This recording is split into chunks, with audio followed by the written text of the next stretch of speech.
We got married yesterday. We only invited special people. I stared at my phone. Her voice was bright, almost kind. The message ended.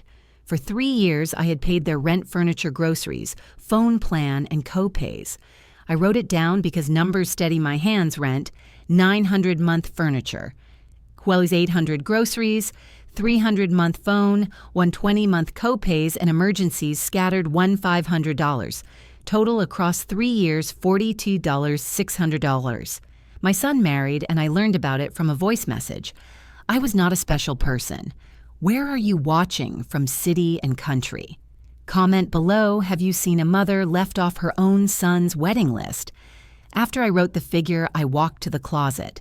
The pink dress hung on its padded hanger. I had steamed it the night before their engagement party 10 months ago. I had planned to wear it to the wedding I pictured in my mind, the one with church light and a simple cake. I had imagined holding my son's hands for a moment and blessing him to be kind. The pink dress was soft and useless. I sat at the small kitchen table and opened my notebook. I drew a line down the page, a ledger for dignity. Left side what I gave, right side what I would no longer give. The past stayed in ink. The future would be action.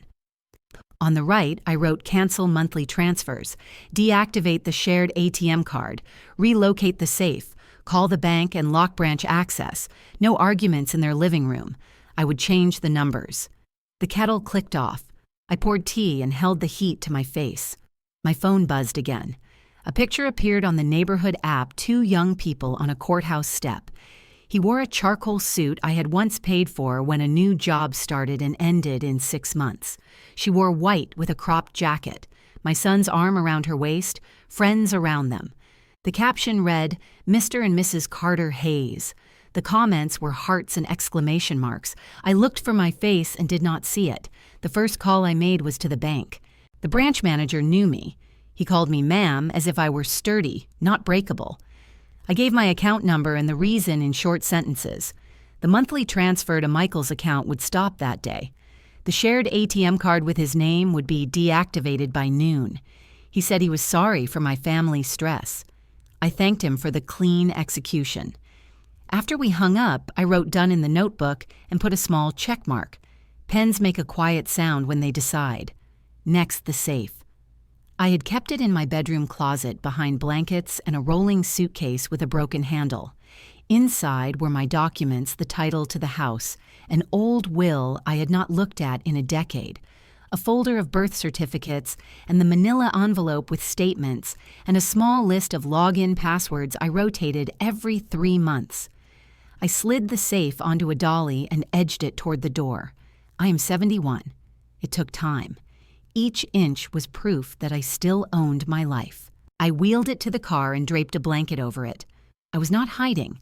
I was relocating my center. I drove to the storage unit I rented in my name only. The attendant did not look up from his screen. The unit smelled like cardboard and dust. I set the safe against the back wall and locked both the door and the gate with new codes. I pressed my palm against the cold metal. I could feel my pulse become steady. I said it out loud in the empty unit, I will not let anyone sign on my behalf. Words grow stronger when air carries them. I returned home in time for the afternoon sun to slide across the kitchen tiles. The pink dress threw a narrow shade through the open closet. I sat down and took a breath to settle the tremor in my fingers. A knock landed on my front door before the breath finished 2 raps, a pause, then 3. He had kept that rhythm since childhood. Mom, can we talk? His voice was careful, like he had rehearsed kindness. His tie was loose, his new ring plain gold. The sun caught on it and made it too bright for what he was about to ask. I stepped back and let him in. He looked around the kitchen at the clean sink, at the notebook on the table. He did not look at the closet. He sat without taking off his coat. Yesterday was quick. It was simple. His fingers folded and unfolded. He did not raise the subject of guests. He did not say my name. He breathed in as if preparing to dive. Just sign it today. He placed a folded document on the table. The letterhead said Richard Dawson. The name lived in our town as the man people called when they wanted to move money or silence fuss. I kept my hands in my lap, easier for whom he blinked. The question did not fit his script. He reached for the paper as if proximity could make it harmless. I kept my gaze on him. It's standard. I let the words sit between us like a dull knife. I raised my chin and kept my voice level. You married without me. Now you want a pen. He sighed. The word dramatic hovered unspoken but loud. I lifted my tea to buy a second and set it down again, centered on the saucer. He tried a softer angle about safety, about love, about ensuring someone could help decide things if something happens. The sales pitch was practiced. I did not purchase it, not with money, not with authority. It is control. Silence opened. A car passed on the street. Outside, a bird tried to sing through November air. He changed tack to routine. He mentioned a friendly wellness check just to be sure I was functioning as well as I feel. I asked whether I looked unwell. He looked at my face for the first time, the tidy kitchen, the notebook, the calm, the line in my mouth that had arrived an hour ago when I wrote cancel. He glanced at his phone.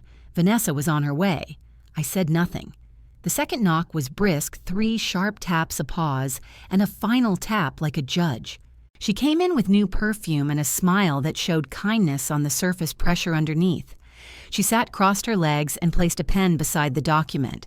She spoke of limited powers only if needed, of responsibility of protection. I asked her to define needed. She tilted her head as if the question amused her, then packaged old age in sweet paper. I let the wrap fall off in my mind. I remembered my list cancel lock move document. I had completed 3. I will not sign anything today. Her smile cooled. She glanced toward the closet where the pink dress caught light like a quiet banner. She suggested a wellness check again, friendly and routine. The words brushed my skin like a leash slipped over a docile neck. I did not accept the loop. She stood, announced that we would talk soon, and left with my son. For a second, fear flickered in his eyes, then habit closed over it. The door shut. The house stilled. I put the paper back in his coat pocket where he had left it on the chair. Their letters did not belong on my table. I opened my notebook and added new lines. Attorney for me call tomorrow. Change both locks. Install 2 small cameras. Ask Mrs. Alvarez next door to be my second set of eyes for deliveries and visitors. Social shield, I wrote and underlined it. Bad actors dislike witnesses. The locksmith came at dusk with a toolbox and a polite nephew. New deadbolts slid into the front and back doors. I kept the old hardware in a plastic bag labeled for records. Metal, finding a new home inside wood, made a calm sound I felt in my ribs. I drove to the tech store and bought 2 small cameras that looked like nothing and saw everything. The clerk explained cloud storage and motion alerts. I wrote down the steps. At home, I placed 1 camera in the hallway and 1 in the living room angled toward the kitchen door. I tested the frame with a chair, my own face, and the front door. A quiet line of safety warmed my spine. A strange number called near 9. I answered. Richard Dawson's voice was smooth and practiced. He offered to stop by tomorrow to walk me through a standard power of attorney efficient to sign while everyone is in town. He said my son had my best interests at heart. He warned gently against missteps at this age. I listened and let his words pass like wind through a screen. I will choose my own pen. I ended the call and wrote down the time, the number, and a summary of the conversation. Document, document, document. The word looked heavy and necessary. I placed my old phone on the table to serve as a backup recorder if needed. I would not trap anyone. I would keep records. Truth prefers light. Around 10, the doorbell rang again. I checked the camera. Vanessa stood alone on the porch with a paper bag and mercy arranged on her face. I opened the door a few inches. She said she had brought soup for my nerves. She noticed the hallway camera and smiled a small, hard smile of respect. She set the bag on the rail when I did not take it. She told me to sleep well and promised that tomorrow we would sort things. I told her again that I would choose my pen. She called me unreasonable. I called myself awake. Her heels clicked away. I brought the soup inside, set it on the counter, and threw it away after the door closed. I washed my hands. I placed the pink dress across the back of the chair facing the table. Fabric caught the kitchen light and made a soft field. The dress had waited in the dark for one purpose. Now it had another. It would be the banner under which I took back my ground. I turned to a fresh page and wrote 3 columns. Would I have house title, storage unit, safe, bank accounts, the notebook, 2 good neighbors, a spine. What they have pressure, a lawyer, a habit of using kindness like a leash. What I will do tomorrow, call Edward Wallace, the lawyer who helped Mrs. Alvarez when her niece tried to move in and take over, make a new will, prepare a limited contact order if they escalate, schedule an independent capacity evaluation to head off a confused narrative, document every contact. I set alarms for morning tasks. I tested the cameras one more time. I checked the new locks again. I stood at the front door with my palm on the wood and spoke into the night so my voice would mark the space as mine. Not today. The silence was respectful. I turned off the lights one by one in rooms I had paid for and cleaned. In the mirror, my face looked older than last week and younger than the fear they wanted for me. I put the notebook beside the phone on the nightstand. When I lay down, the cameras blinked once like small stars and then settled to watch. Where are you watching this from, your city or your country? If a story like this has unfolded around you, what did you see or do? We're staying here tonight, master bedroom, obviously. They arrived 48 hours after the courthouse photo at 7:18 in the evening. 2 suitcases, 5 boxes, 1 rolled mattress in a borrowed van. The hallway camera captured the timestamp. I opened the door because I believe in seeing trouble with both eyes. The pink dress watched from the closet. I had changed the locks yesterday. Tonight I chose to turn the deadbolt and let them in. Facts first, the house is 1,080 square feet. The master is 14 by 16 south-facing. The guest room is 10 by 12 north-facing. I wrote those numbers on a sticky note and set it beside my notebook because property is easier to defend when you call it by its measurements. They cross the threshold with the momentum of people who mistake speed for permission. The boxes said kitchen bath, Misk. Their shoes squeaked on the clean tile. I stood aside and counted. 2 coats, 1 garment bag, a box of wrinkle-free shirts I had once ironed. I had not ironed for them in a year. I kept my hands at my sides. You do not live here. The sentence left my mouth quietly. It traveled farther than a shout. Vanessa kept walking as if the words were a draft under a door. Michael paused, waiting to see which way the air bent. It bent toward her will. That had become our weather. Vanessa took one slow look up the stairs and performed a small, polite wrinkle of her nose. This place needs curating, her face said. She set her toed on the banister and ran a finger along the wood. She did not find dust, which seemed to disappoint her. She went straight down the hall to the master bedroom, the room where the bed faces the window and the morning makes a bright square on the floor. She stopped in the doorway and lowered her voice as if addressing someone fragile. The guest room smells like mothballs. It's not healthy. The shot landed where she wanted it at my sense of pride and domestic order. I imagined her practicing the line in the car the way she practiced sweetness for strangers. I looked at the hallway camera light steady recording. I looked back at her. The master door stood open like a stage wing, calling an actor to take her mark. Michael brushed past with the rolled mattress. He was breathing harder than the stairs required. He set the mattress against the wall and stood between his wife and the bed, a soft shield that did not stop anything. Vanessa placed her tote on my dresser, not near it, on it. The tote made a sound when it landed like a stake going into ground that is not yours. I walked to the kitchen and got the notebook. I wrote arrival 7:18 in the evening, request master bedroom, line of attack room shaming, my goal de-escalate document limit. I date-stamped it and took a picture of the page with my old phone. Evidence of calm is still evidence, just until we find a place. Michael's voice came from the doorway, pitched for compromise. It had always had that tone, the musical key of apology before an ask. He rubbed his wedding ring with his thumb, a habit already. I did not answer. I wrote a new line, maximum nights allowed 3, no key copies, no access to safe or files, no discussion of POA inside these walls. Vanessa opened my closet with 2 fingers, as if gentleness could rinse the rudeness off the act.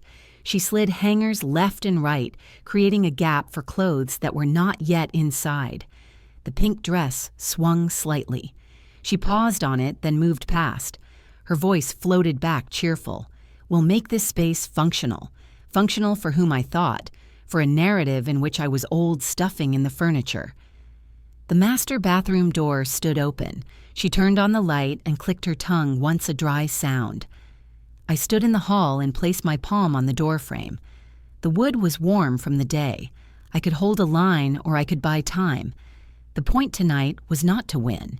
It was to chart their strategy and keep myself intact until morning, when I would call Edward Wallace at 9:00 in the morning sharp and move from observation to counter.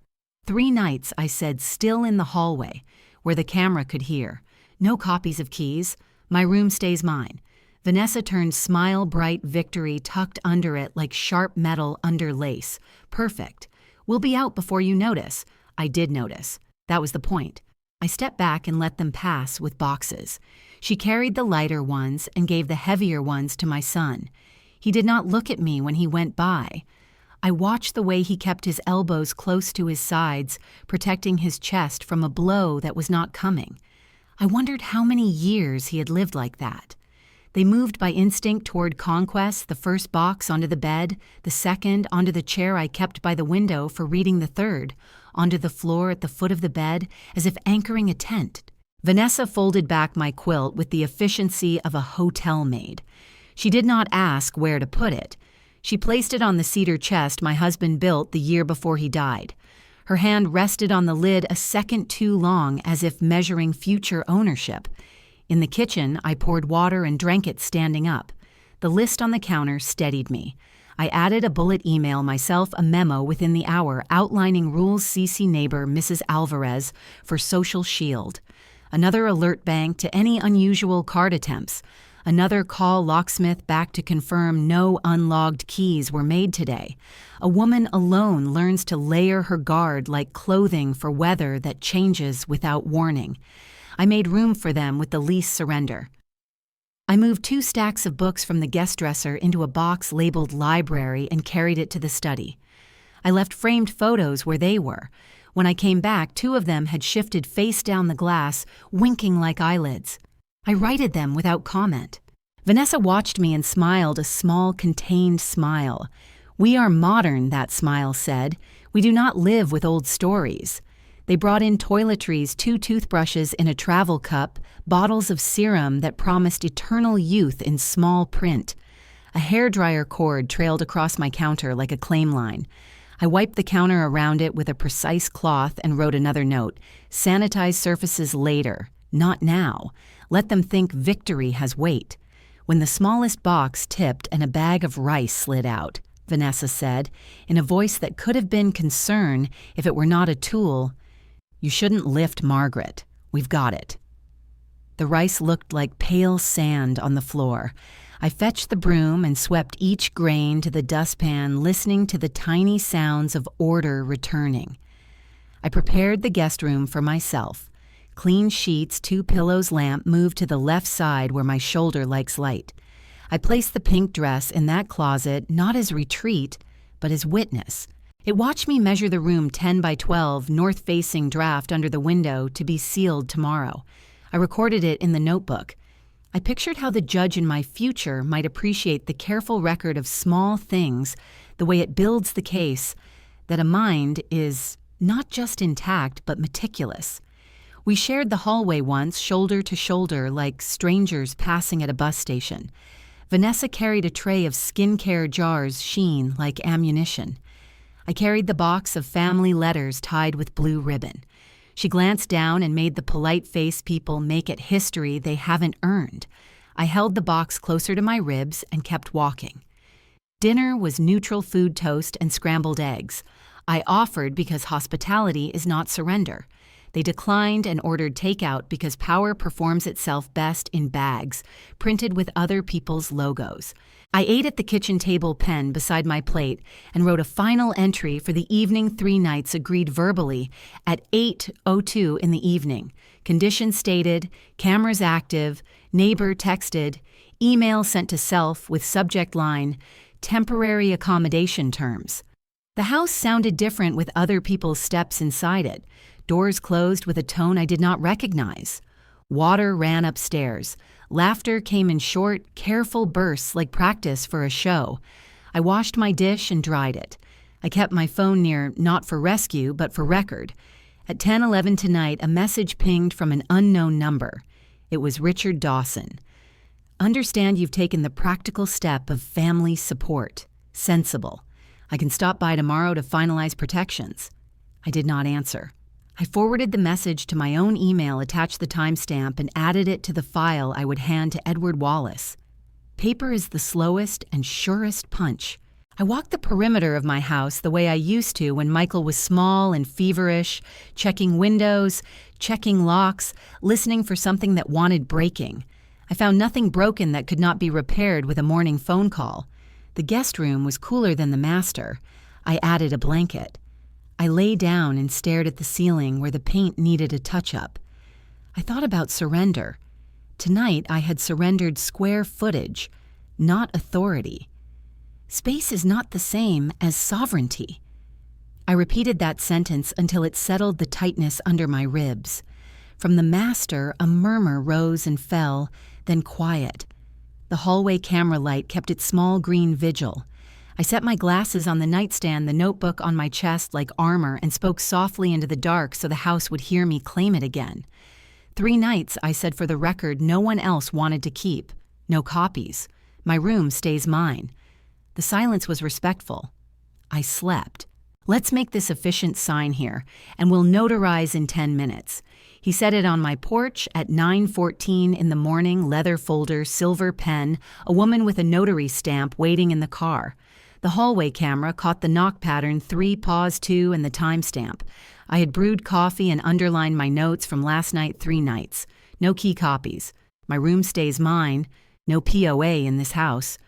The pen he raised was weighty, the kind people buy to make signatures look inevitable.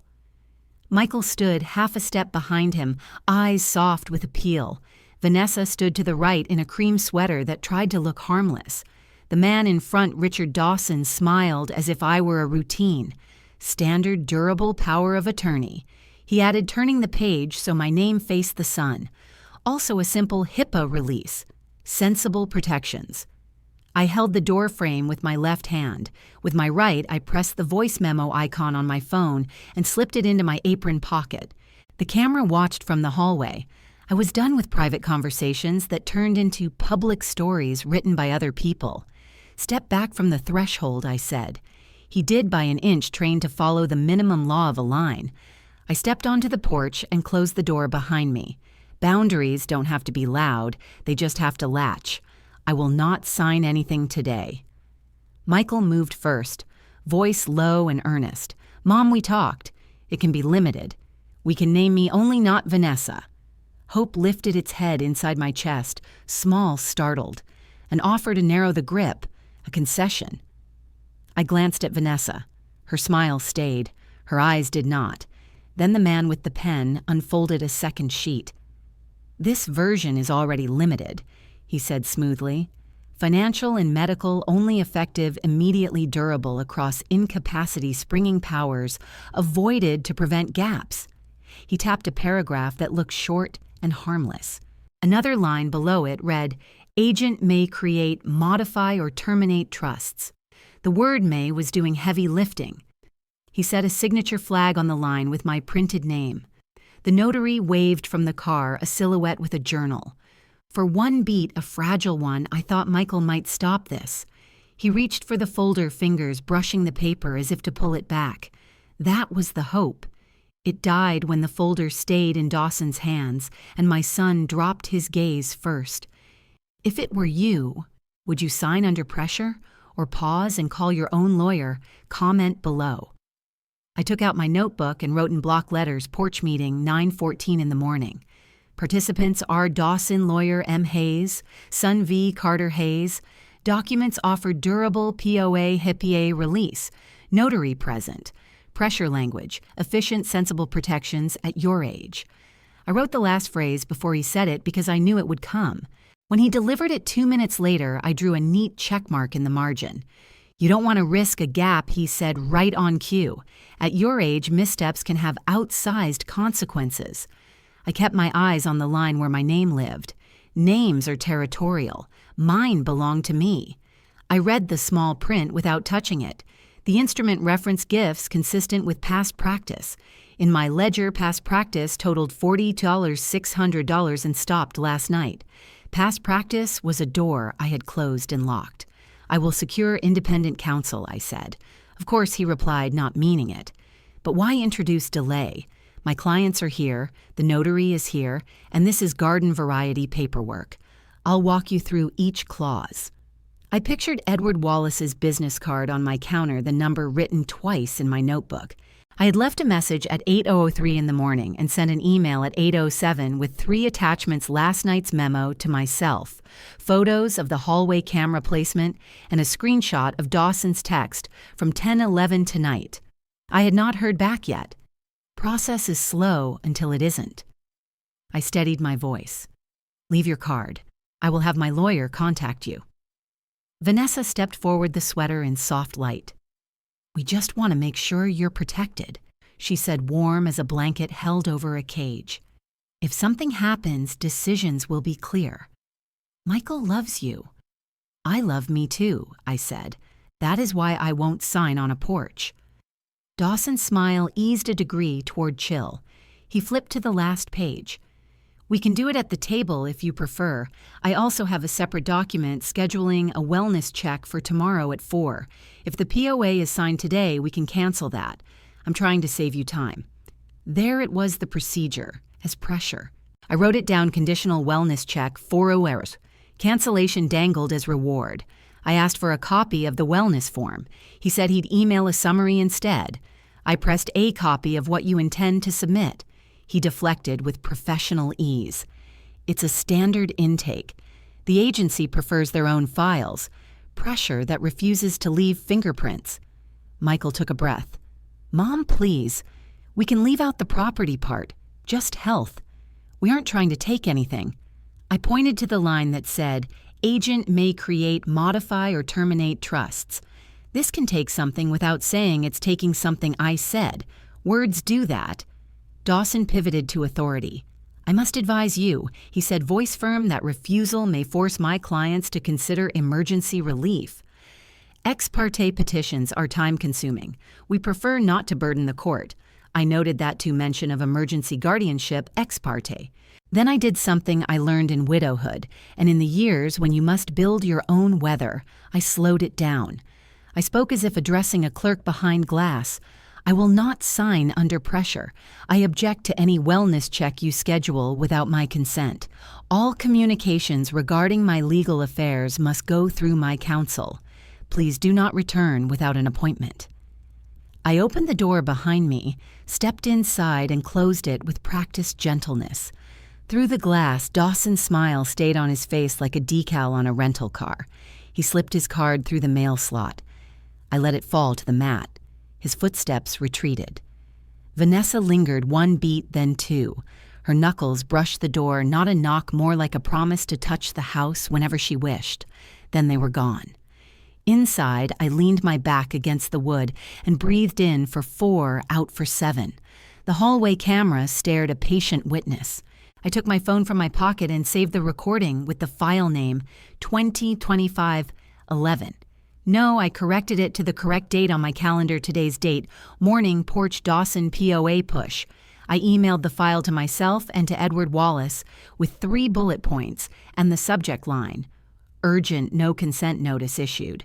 Then I typed a 1-page notice in bold 12-point, I do not consent to any power of attorney HIPAA release capacity evaluation or wellness check initiated without my request. All legal communications must go through my attorney. Any visitor seeking signatures will be recorded. I printed 3 copies. One I taped inside the glass of the front door at eye level. One I folded and placed under the pink dress in the guest room closet where I kept documents I wanted near my skin. One I slid into a clear sleeve in my notebook. I took pictures of all three with timestamps. At 9:49 in the morning, my phone rang. Unknown number. I let it go to voicemail. The transcript appeared, Mrs. Hayes. This is Dawson. We will proceed with the wellness check unless you call by noon. I forwarded that to my email and added it to the file. I also called the clinic where my primary physician practiced and asked about independent capacity evaluations. The receptionist spoke softly as if competence were a breakable dish. She gave me the name of a geriatrician who did home visits. I wrote it down and underlined it twice. Mrs. Alvarez texted from next door, saw them leave. Do you need me to be home later? I typed back. Thank you. If anyone asks about me, please say I am well and refer them to my lawyer. I will give you the card when I have it. She sent a thumbs up and a heart that made me feel steadier than coffee. At 10:12, a short email from Edward Wallace received. In court. Until 1 in the afternoon. Do not sign anything. I will draft a notice and call you at 1:15. The words sat in my chest like a weight that holds a tent down in wind. I printed the email. Paper counts. I walked the house and photographed two things I hadn't thought to document before the contents of my desk drawers and the closed safe inventory list I kept in a sealed envelope taped beneath the bottom desk drawer. I filmed a slow pan of each room with my phone speaking the date and time. Kitchen 10:21 in the morning. Guest room 10:23 in the morning. My own voice sounded like someone who knows where she keeps her life. At 11:06, the doorbell rang again. This time it was a courier with a manila envelope. I signed for receipt and opened it at the table. Inside were 2 copies of the same POA, a prepaid return envelope, and a sticky note. For your convenience. I stared at the note until the words turned thin, then slipped 1 copy back into the envelope, wrote, refused across the flap, and set it by the door for the mail pickup, with a short letter enclosed. No consent. Counsel engaged. Do not contact me directly. I made lunch soup from my pantry, the kind with barley that insists on patience. The act of stirring made time pass cleanly. Upstairs, water ran in the master. A drawer opened-closed. I heard Vanessa's voice in a low thread through the ceiling, then nothing. Space is geography. I refused to let them redraw my map. At 12:31, my phone buzzed. It was Michael from upstairs, too cowardly to come down. We can just do health, his text read. Richard says it's better for everyone. I typed back, number lawyer 115. We'll schedule a family meeting with counsel if needed. 3 dots appeared, disappeared. No reply. I set my notebook open a spine between me and the day. I added the last line for the arc that began on the porch. Today I chose delay over surrender, record over panic, counsel over pressure. The numbers on my page were small, 9:14, 9:49, 10, 12, 11, 06, 12, 31, but they were the bones of a spine made visible. I washed the bowl and wiped the counter. The front door notice caught the light and shone like a practical hymn. I touched the paper through the glass with 2 fingers, the way a person might touch a reliquary, not for magic, but for memory. Not today, I said again to the pen outside, writing in someone else's pocket. The house kept its respectful silence. I waited for 1:15 and the next piece of order. Ma'am, we're here for a wellness check. Please step aside. They came at 4:03 in the afternoon, 2 uniforms and a clinician with a county badge clipped to a navy cardigan. The hallway camera caught the knock 1 long, 2 short, and the timestamp. At 1:15 in the afternoon, I had spoken with my lawyer on speakerphone, so the camera would hear notice of representation sent. No contact letter drafted. Independent capacity evaluation scheduled for tomorrow at 10 in the morning with Dr. Priya Shah. Binder to be assembled with receipts, the $42,600 ledger, and photos of medication bottles with dates.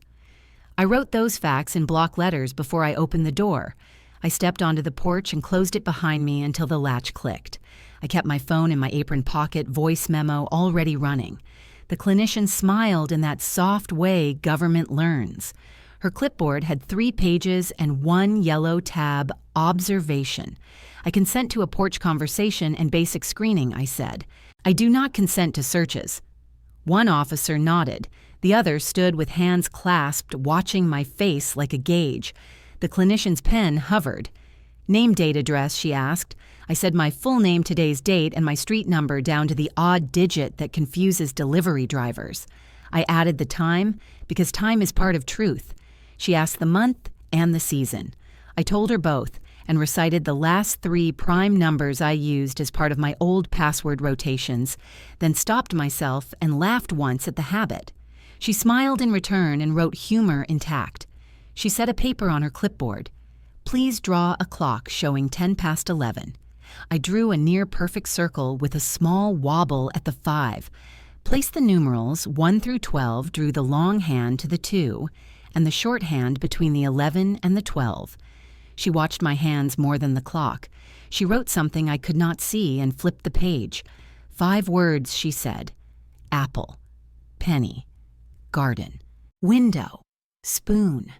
I repeated them now and again after a minute of questions about my daily routine breakfast, oatmeal hydration, 2 large glasses by noon, medications lisinopril 10 ml at 8 Saucral, vitamin D 3 times a week, emergencies none in 12 months, who has keys me, locksmith receipt dated last night, who has access, no one whether I feel safe, yes, because I changed the locks and set cameras with my name on the cloud account. I repeated the 5 words without prompting.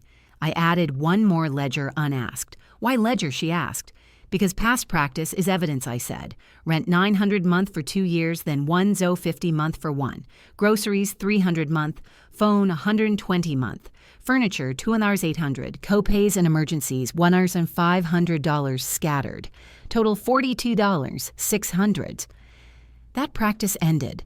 Her pen paused, then resumed. She glanced at the officers. They looked at the azaleas. Any confusion with bills lately, she asked. No. I balance on the 20th and the 4th, I said. Auto pay on utilities. New passwords recorded in a sealed envelope under my desk drawer. Photo taken this morning at 10:21. And the people inside, she asked. Guests for no more than 3 nights, I said. Verbal terms at 8:02 in the evening yesterday. Cameras active. My room stays mine. She made a small shape with her mouth that meant noted. She took my vital signs with a portable cuff 124/78 pulse 68 and asked me to stand and sit without using my hands. I did. She asked me to name 3 animals in 10 seconds. I named 7. The officers softened. The clinician wrote no immediate safety concerns and after another 5 minutes of standard questions closed her clipboard. Thank you, she said. This appears stable. I'll reflect that in my notes. Hope stepped out from behind my ribs. It was small and careful, like a bird testing air. At 5:02 in the evening, my phone buzzed with a message from my lawyer, county clinician, emailed no immediate concerns. Good. He added, Dr. Shaw confirmed tomorrow at 10 in the morning. I printed the text on my home printer and slid it under the front door notice. I made tea and let my shoulders drop a ½ inch. Upstairs, water ran in the shower. I held a warm mug and thought I had found the day's end. At 7:18 in the evening, Hope was still standing when the reversal hit. My email chimed twice. The first was from the County Adult Protective Services intake case opened. The second, forwarded by my lawyer, was a PDF of an emergency petition filed at 6:11 in the evening by opposing counsel with 6 exhibits, photos of my front door notice, a screen capture of my hallway camera, excessive surveillance, a statement from a concerned relative claiming I had refused food the soup bag in my bin, and a phone photo of the pink dress across a chair-disordered environment, removal of bedding from bed. A line in the petition quoted my phrase, "My room stays mine as evidence of rigidity under stress." A clerk had already stamped a hearing for 9:30 in the morning tomorrow on a motion to appoint a temporary investigator. The petition also noted a precautionary bank hold requested to prevent asset flight. My breath stalled once then again. My shoulders took back the ½ inch. I printed the petition, held the paper under the kitchen light, and felt the bird of hope flutter hard against the glass. Would you fight an emergency guardianship with records or give in to keep peace? Comment below. I called my lawyer. He answered on the second ring. No preface. We pivot, he said. We welcome the investigator. We drown them in order. I'll file an immediate response tonight with exhibits of our own. Your ledger, your videos, your timelines. The clinicians, no immediate concerns. We'll subpoena the clinic if we must. What about the bank hold, I asked. I'll call the branch manager now, he said. It's usually a soft flag. Outgoing transfers, delayed, not a freeze. We'll get it annotated. I hung up and began to lay out my life like a map you cannot argue with. I opened the notebook to the index and added tabs with blue tape 1 identity, 2 health, 3 home, 4 finance, 5 contacts, 6 logs, and video, 7 witnesses. Under identity, I placed copies of my driver's license passport and the property title. Under health, my medication list and a printout of last year's normal labs. Under home locksmith receipts and photos of door hardware time-stamped. Under finance, the ledger bank statements with the monthly $900-$150 transfers highlighted and the cancel note from yesterday. Under contacts, I wrote numbers, lawyer, neighbor, doctor, pharmacist. Under logs and video, I wrote the file names and times for the porch recording. 9:14 in the morning, the wellness check, 4:03 in the afternoon, and the doorbell at 7:18 in the evening when email chimed. Under witnesses, I wrote, Mrs. Alvarez neighbor observed arrivals, departures. Mr.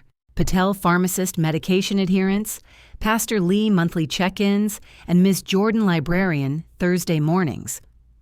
At 7:42 in the evening, my lawyer emailed a draft response, 15 numbered paragraphs, 3 exhibits attached, and a request for the court to admonish counsel for mischaracterizations. He asked me to add a 1-page declaration in my own words. I wrote it in my mother's kitchen voice, plain short sentences, dates, numbers, no adjectives.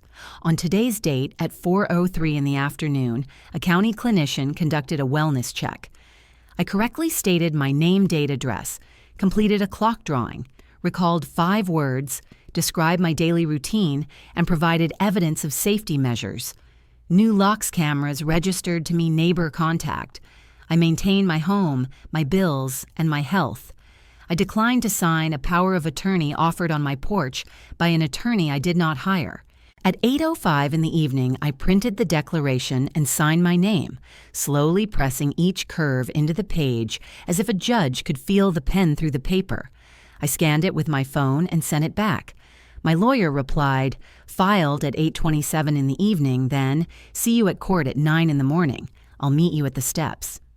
Upstairs drawers opened and closed with the rhythm of someone packing for a trip that was not yet planned. The house felt like a stage where one set was being rolled away to reveal another. I carried the pink dress to the guest closet and hung it carefully. I smoothed the skirt once, not as mourning, but as order. The doorbell rang at 8:41 in the evening. A courier again with a manila envelope stamped urgent. Inside, notice of investigator appointment pending, and a request for access to all rooms, records, and safes.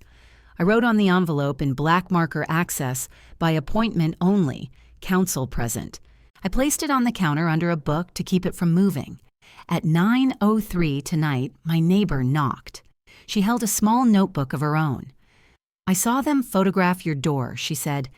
Do you want me to write what I saw today? I nodded, and brought her in long enough for her to write a half page at my table, times, descriptions, nothing extra.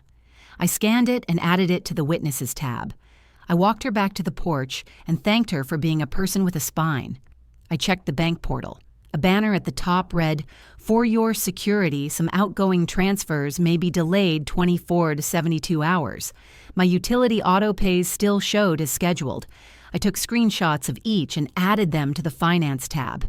At 9:40 tonight, my phone buzzed with one last message from my lawyer.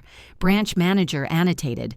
Investigator cannot enter without your consent or court order. Will insist on a scheduled visit with me present. Sleep if you can. I set the phone face down. I walked the house one more time, narrating into the camera because narration turns fear into file. Front door secured. Notice posted. Kitchen tidy. Dishes washed.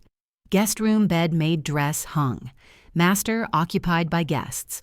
hallway camera green, back door latched. I made tea and let it cool. I put the binder on the table, closed. I sat with my palms on its cover. Not today, I said to the empty room, though today had already taken its bite. Tomorrow with counsel. I turned off lights, left the hallway, one glowing, and lay in the guest room with my notebook on my chest. I stared at the ceiling and pictured 9:30 in the morning as a small square on a calendar I still kept with paper and ink. A hearing is only a room, I told myself. A person is more than a room. I fell asleep between those two sentences. The court wants facts, not theater. Morning light hit the seal above the bench. My lawyer set our binder down like a small, square oath. On top, the ledger showing $42,600 in past practice. The judge tapped a pen once. Show me how $42,600 equals incapacity. I felt my throat open. I remembered the voice message, the courthouse photo, the pink dress folded like a flag. When I took the stand, I kept my hands folded and my sentences shorter than my breath. I was not a special person. The judge nodded once, as if to say we could continue now that the temperature had dropped to facts. Opposing counsel stood. He held up a printout of my front door notice and a photo of the hallway camera. Excessive surveillance and food refusal, he said. The soup in the bin suggests neglect of basic needs. Combined with rigidity, my room stays mine, and the presence of new locks, the pattern is concerning. A temporary investigator is warranted. My lawyer rose one finger on the binder. Here is the county clinician's note from 4:03 in the afternoon yesterday. No immediate safety concerns. Here is the independent capacity evaluation this morning at 10 euro in the morning by Dr. Priya Shah, orientation intact. Clock drawing correct. 5-word recall complete. Vitals stable. Daily living independent. Here are time-stamped videos. Porch pressure for POA at 9:14 in the morning. Wellness check. Courier envelope. Here is the bank annotation confirming only a soft delay, not a freeze. We welcome oversight, Your Honor. What we object to is pressure masquerading as protection. The judge leaned forward. He looked at my son, then at the woman beside him. He looked at me last. Ma'am, are you managing your bills? Yes. Any recent falls? No. Do you consent today to any power of attorney in favor of either petitioner? No. He turned to opposing counsel. Proceed. The lawyer called my son. Michael walked to the stand like a man through water. He kept his eyes low. He sat, took the oath, and when he looked up, I saw the boy who used to study my face for permission to tell the truth. My mother has always been careful, he said. I wanted help available. I didn't want her to be alone. He paused. The courtroom made its soft noises, paper breath. The lawyer angled him back. Did your mother refuse food this week? She threw away soup, he said. She wasn't hungry. And the new locks. She changed them, he said. She told me why. What did she say? That she was protecting her life? He said. The judge wrote something, then asked, without looking up, who asked for the POA first? Me. My son said, with my wife. Vanessa's mouth made a small line. The judge turned to me again. You installed cameras. Yes. Why documentation, I said. Because pressure is a story unless you have a record. My lawyer called the county clinician. She sat with her clipboard settled like a shield. Your note, he said. She read the header, the time the observation's name, date, address correct. Humor intact. Clock drawing correct. 5 words recalled. Vitals normal. House orderly. Guest terms verbalized. No immediate safety concerns. Opposing counsel asked whether a camera could indicate paranoia. She said without posture, it can also indicate prudence. The judge wrote again. Paper traveled. Then my lawyer called Dr. Shah by phone. The speaker carried her voice clean across the room. Capacity is intact, she said. No evidence of impairment. Recommendations continue routine care, ensure boundaries are respected. That is all.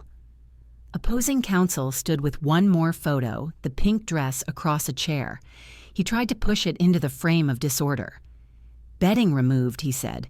My lawyer did not look at the photo. He looked at me. "What is that dress?" he asked. "A dress I planned to wear to a wedding I was not invited to," I said. It reminds me that the word no can be a soft fabric and a strong line. The clerk stamped a paper. The room adjusted its weight. The judge set his pen down and spoke with the even tone of someone used to being obeyed. Petition for emergency investigator is denied. There is no showing of imminent risk, impairment, or neglect. The APS intake is not evidence of incapacity. It is a procedure. The bank flag is noted as a precaution only. The court finds the respondent capable of managing her affairs. He looked at my son. "You will refrain from pursuing any POA absent counsel for your mother. Do you understand?" "Yes." He looked at Vanessa. "You will not schedule or request any wellness checks or evaluations for the respondent. Do you understand?" "Yes." He turned back to us. "On respondent's motion, I will enter a limited contact order, no unannounced visits, no documents presented for signature at the residence, all communications routed through counsel, no entry to respondent's bedroom or safe, no change of locks by petitioners, no contact with respondent's financial institutions." Opposing counsel tried one more angle. "Your Honor, what of the living arrangements?" My lawyer rose, already holding a draft. "Voluntary departure by 5:00 in the evening today," he said. "Keys returned, no copies retained, acknowledgment signed." The judge nodded. "So ordered. Counsel for respondent, prepare the order. Counsel for petitioners, mind your client's conduct. We do not litigate family by ambush in this courtroom." He stood. Everyone stood. The sound of chairs was a tide going out. On the steps outside, my lawyer handed me a copy of the minute order, warm from the clerk's printer. He spoke with that calm a person has when the law has done the right thing. "We'll send the signed order by day's end," he said. "If there's a breach, you call me first." "I will." Vanessa passed without looking at me, her heels fast, her face made of glass. Michael slowed. He stopped one step down. For once, he looked straight at me. "I'm sorry." I let the words land. They did not ask for a signature. They were not a lien. They were a first payment on the truth. "Be kind to each other," I said, "and be kinder to yourselves than you were to me." At home, the day finished what the judge had started. They carried boxes out at speed without slamming doors. They left the key on the kitchen table. I photographed it before I put it in a drawer, even though the order was already stronger than a picture. When the last box left, the house made the sound a chest makes after a held breath. I returned the master bedroom to quiet. I lifted my quilt back onto the bed. I dusted the cedar chest. I set the pink dress across the chair, and after a minute, hung it in the guest room closet. It had done its work. In the next weeks, I finished what the crisis had demanded I begin. I met with my lawyer and updated my will. I made a medical directive naming my ally a neighbor and my doctor, not my son. I appointed a fiduciary service for bill pay if I ever want it. I closed the storage unit and brought the safe back home to a bolted-down floor anchor. I printed the limited contact order and kept a copy by the door. I sold the house in spring. I cleaned each room and thanked it. The check arrived in a white envelope with a blue window. I deposited it without announcing it to anyone. I gave half to a scholarship fund at the community college in my husband's name.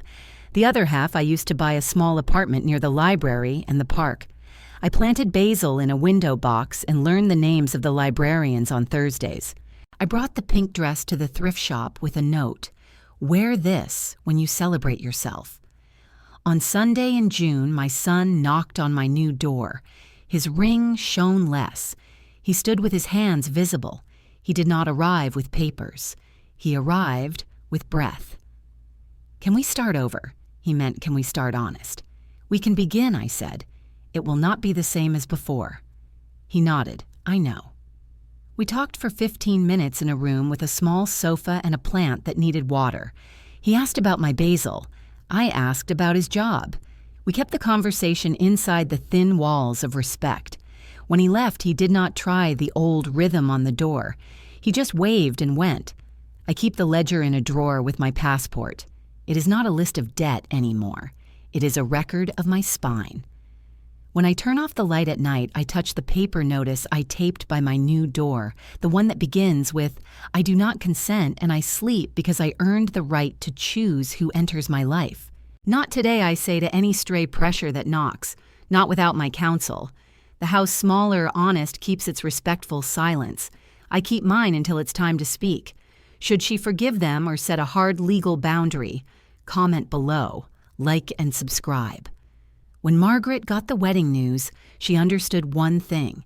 If you don't draw boundaries, people will call pressure family.